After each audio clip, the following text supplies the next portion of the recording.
Welcome, everybody, to the Mark Nofri Head Coaches Show here at Sacred Heart in front of Campus Field, where so many great things happen for your team this year.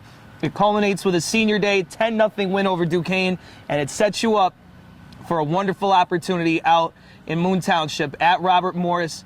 Some things have to happen, but one thing that definitely has to happen is if you win that game, you have a chance to share the championship and perhaps advance in the postseason. So just if you could reflect for a moment. I know we don't want to reassess the season too soon. We got a big game to go, but for you to be at this point 9-2, a year removed from being 2-9, what does this opportunity mean for you, the program, and for your young men?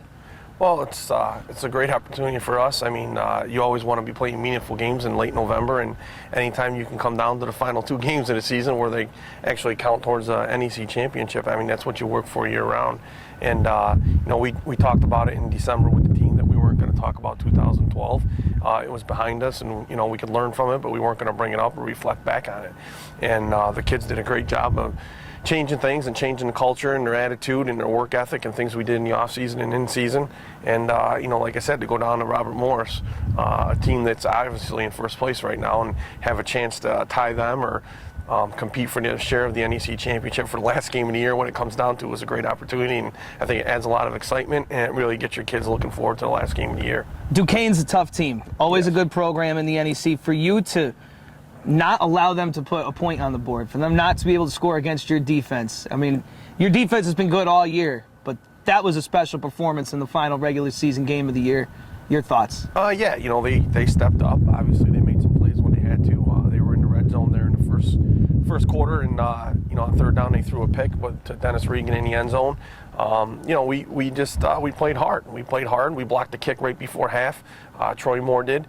J.D. Russo had another interception, and actually our defensive lineman Troy Moore had an interception. So they made the plays when they had to be made, and our offense grinded it out. We still had 299 yards rushing against their defense, which I thought was an outstanding defense. Actually, they're ranked ahead of us right now in the conference yardage-wise. I thought our offense grinded it out and got the scores late in the fourth quarter when they needed it, and the defense made the plays throughout the game, and it was a total team effort. The rushing game has been a staple for you guys this year. Not only how you defend it, but Kashada Spence and Sean Bell too, to lift him and give him a break when he needs it. But Kashada Spence really has been the workhorse this year, yeah. And he broke the single season school record, I think fittingly on the final regular season home game here in front of the fans. So what he's meant. Your ability to run the ball, play that old-time smash-mouth football. How much fun is that to coach? Well, we talked about at the beginning of the year, in order to compete for a championship and to win games and have a winning record, number one, you need to protect the ball, which we have done. We're plus 20 in the turnover battle. We need to be able to stop the run, which we're first in rushing defense, and we need to be able to run the ball, and we're first in the conference in rushing. So I think it's an outstanding mix that Coach Bowles has done offensively with a run pass. Obviously, Kashadas is our workhorse. He had 34 carries the other day, which was the most for him also in a game. And like you said, he's the guy you've been hanging your hat on. Sean's a great changeup, and I couldn't be happier for those guys. Duquesne was a very good defense. They're physical. They run to the ball well. They're tough, and we still rushed for 299, which was great. And if you look at it, that's how we won the game at the end. Kashadas breaks off a 13-yard run for the score when we were up 3-0. It gives you a little bit of breathing room to put you up 10-0 with about 4 or 5 minutes to go in the game, which was great. And anytime you can run the ball and stop the run, you got a great chance of winning. And no matter where the ball was, Kashadas, as you said, gave you that 10-point cushion. But Chris Rogers still had to kick a pressure field goal, and he put you up 3-0. So, yes, defense, yes, offense, but how about special teams? That was a big kick. Yeah, it was a big kick. At the time of the matter, it was, I think, 6 minutes and 37 seconds to go on the clock. It was 4th and 1, and I contemplated, and I wanted points. I wanted to get the points. I didn't know if we'd be down there again inside the 20. So I went, changed my mind at the last second. Went for the field goal, and Chris made the kick to put us up 3-0, which gave us the lead. And then, they come out, and they're moving the ball, and Troy comes up with a big interception, and then our offense was able to run it out and get a score at the end. Which was huge for us, huge. And that's what we've been doing all year, is grinding out wins, and I think that's the way our team is made up. The kids are buying into it on both sides of the ball. They're playing with a lot of energy and picking each other up. You talk about that decision you had to make. I would imagine that the defense is what kind of made you have a decision to make. You're saying to yourself, these guys haven't given up a point. They've been tough all year. How much is the confidence that the defense has given your team? How much did that weigh into your decision? Well, it really didn't. I mean, my thought was only that I need the points. Let's take the points now and then let the defense play. And, like I said, it just happened to work out that way. But I wasn't thinking offensively or defensively. Again, the offense got us down there to get us in scoring range. Chris kicks the field goal. We go up 3-0.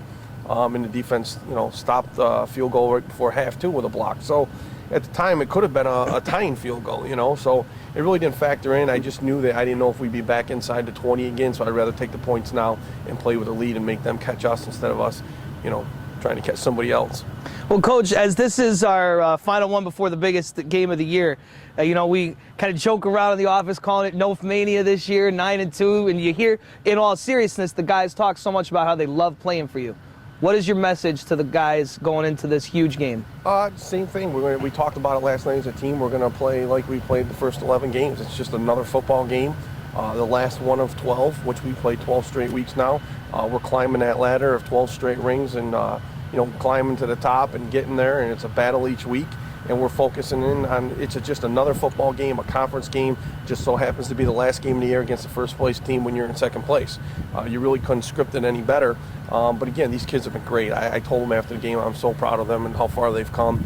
The people that have left the program, the people that don't play anymore, that transfer, that just doubted us, and that these kids stuck together. This group of kids I have, this core group, stuck together in the offseason, and they made a commitment that they were going to change the attitude here, the culture here. They weren't going to be the laughingstock of the NEC anymore, and they've done it. I mean, you look at it, and they pick us last in the NEC, and right now we're in second with a tie. But again, to have a 9-2 season coming off a 2-9 season, I couldn't be happier for these kids, and I think it's a reflection of the type of kids that we have, their attitude and their work ethic.